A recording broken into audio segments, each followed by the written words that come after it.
Welcome to our channel. Today we how to authenticate to Google Authenticator for OS logins, complete guide step by step clearly.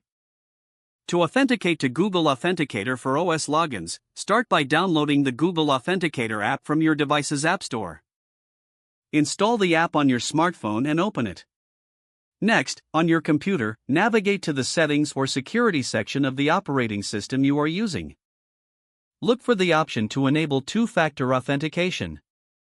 Select Google Authenticator or a similar option as your preferred method of two-factor authentication. A QR code will be displayed on your computer screen. Open the Google Authenticator app on your smartphone and tap on the plus sign or the option to add a new account. Choose the option to scan a QR code. Point your phone's camera at the QR code displayed on your computer screen to scan it. Once scanned, Google Authenticator will generate a time-based one-time password, or OTP. Return to your computer and enter the OTP from the Google Authenticator app. Follow the prompts to complete the authentication setup. Make sure to save any recovery codes provided during the setup process. These codes can be useful if you lose access to your phone. Now, you can log into your account using both your password and the OTP generated by Google Authenticator. Each time you log in, open the app, find the account, and enter the new OTP displayed. Remember, the code refreshes every 30 seconds.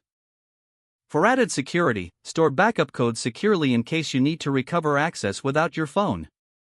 You have now successfully set up Google Authenticator for OS logins. If the page does not load, refresh the browser or try again in a private or incognito window.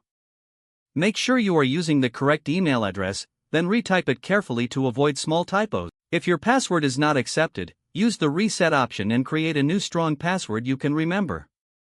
Check your spam folder for verification or security emails, then complete any requested confirmation steps. Enable two-factor authentication if available to improve account security and reduce unauthorized access risk.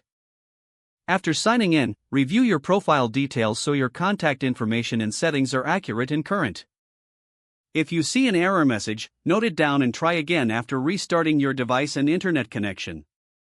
Log out when you finish, especially on shared devices, to keep your account and payment information secure. If the page does not load, refresh the browser or try again in a private or incognito window. Don't forget to like this video and subscribe to our channel for more step-by-step tech guides.